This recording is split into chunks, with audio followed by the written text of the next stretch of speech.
Hey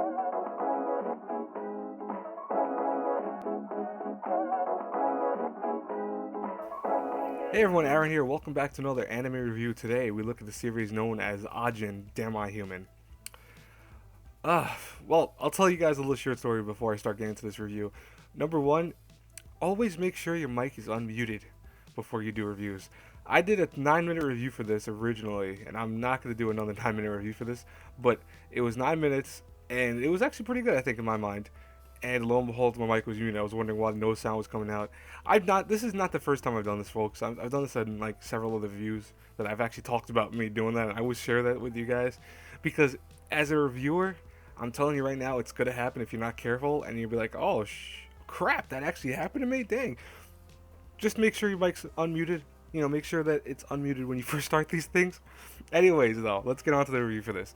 So, Ajin is a pretty interesting show, and I think most people will not really get into the show because of one sole reason, and that's because of the notorious CGI work for it. So Ajin was done with a lot of CGI. It was done entirely, essentially, with CGI, and there are a lot of shows that do CGI very well. I think Final Fantasy Advent Children, Final Fantasy, no, not the Final Fantasy. I'm thinking besides Advent Children. I'm thinking of Captain Harlock. That was a good CGI animation. There are several like movie-based anime shows that do a very good job with CGI in general. But the thing is that CGI has to be done in a very strong manner. Another show that was very well received was Knights of Sidonia, because Knights of Sidonia had a very unique CGI that you could tell was using a lot of money behind it.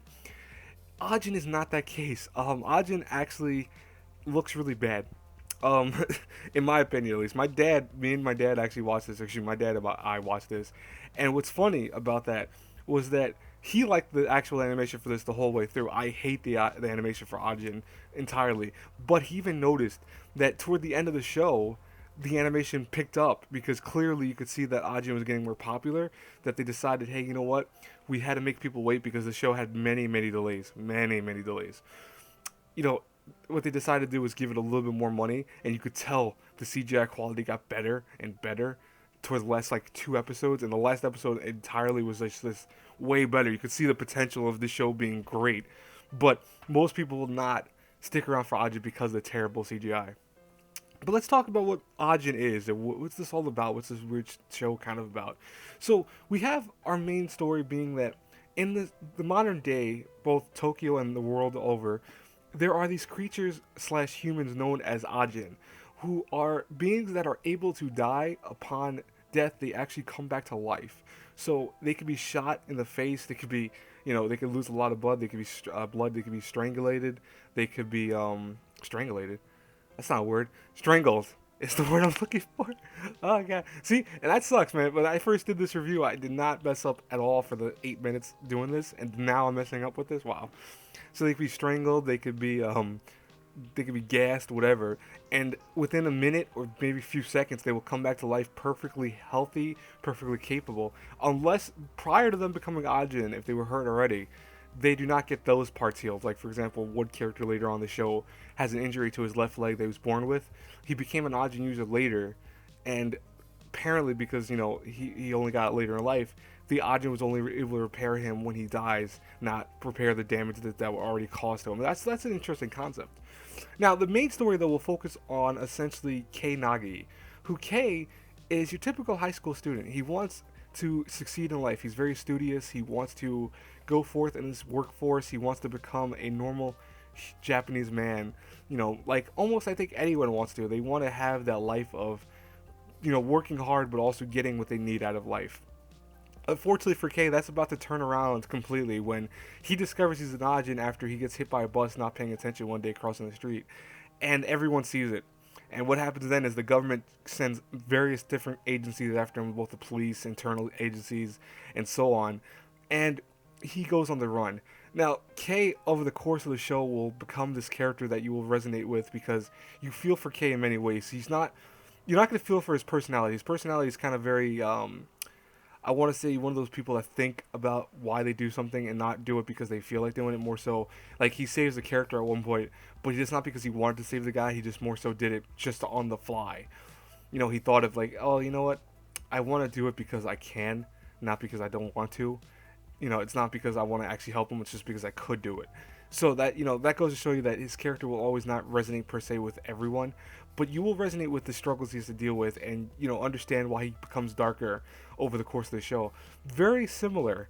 I want to say that Ajin has a lot of similar notes to Tokyo Ghoul, where you have Kaneki and I think K almost being very similar to one another, almost eerily similar in many ways, and it kind of makes me question if the show took a lot of derivatives from that, but I'm not 100% sure, and I'm not gonna say that. But the story for Ajit is not bad. It's you're gonna really want more out of it. A lot of times, I think that they do a decent job of explaining certain things that are in the realms of knowing that Ajin are weird creatures. They really don't know too much about them. Even the users for Ajin don't know everything about them.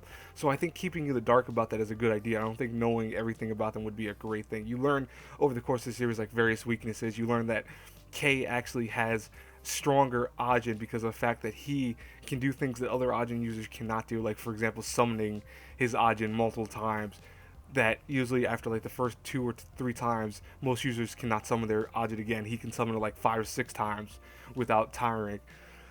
Ajin can actually kill people. They can actually protect the user. They can actually freeze like everyone around them in a kind of paralyzing sound. One of the things I think I have an issue with though is that a lot of stuff in Ajin gets kind of plugged away later on and almost forgotten. So one of the best examples I can think of is the first two that come off my mind. One is that Kay's friend who saves him very early on, they are together for the first 3 episodes around that, and he leaves him, and you'll never hear about the friend ever again. His sister gets involved, and at one point you hear about her for a little bit, but that's it completely. Like, they just push them away, almost not to focus on them at all. I understand that from a story aspect, but I would have liked a little more closure, or at least some homages to them to see what they're doing currently after the several months that passed between, certain events and stuff like that. But that's just me. Um, Honestly, also, I think that certain powers of the Ajin are not fully explained very correctly. Like, for example, the paralyzing sound that they can make. They use that sometimes, and then sometimes they don't use it anymore. And I understand why, because the fact that you could actually make it so that as long as you have earplugs, you can't hear the paralyzing sound. Thus, thus the person would not become paralyzed. But it's like almost like no one cares about that element until certain parts when it's convenient just to throw it back into the story. So I think that Ajin sometimes could have been done a little bit better story wise, but it's not a big deal. It's not a deal breaker. It's actually pretty interesting, and it will be the reason why you watch the show and like it. What will not be the reason, again, is the animation, which really will turn people off. I've known plenty of people that have watched Ajin for the first 2 or 3 episodes and hated the show solely based on the CGI. That's completely understandable. It's something that it's going to turn most people off because it's not that great to look at, honestly. You know, it could have been done better? Yeah. If Ajin was given a little bit more money, I think a little more time, it could have been a great CGI show. But because they really kind of, I think, rushed to put it out there and did not give it 110%, and you clearly see that more so toward the last couple episodes that they gave it more time and effort, it's going to suffer, and it's going to make people not want to watch the show. That's going to be the biggest disappointment right there, is going to be watching the show for the animation. I'm telling you guys right now, you're not going to like the animation if you don't like CGI already to begin with. But overall, though, Ajin was not a bad experience. Again, the story's good, the voice acting is very good. Luckily, because the show's on Netflix, it actually has Johnny on Bosch as Kay's voice. He does a very good job as the English dub, I think, for the main character. Everyone else is hit or miss. I like the main antagonist, the man in the hat, Sato. Sato is a very predictable character in the show, but at least he is probably one of the coolest villains of probably 2016 or even 2015, of that matter. But it's one of those things that I wish they would have did his character a little bit better too in the story. And I think that's one of the biggest faults with Ajin, is the characters sometimes are not fully fleshed out. But there is probably gonna be a second season of the show. It just, I wonder how long we're gonna have to wait for that second season. I'm very curious about that. But overall, though, it's not a bad show. If I had to review it A through F, I have to give it a solid C+.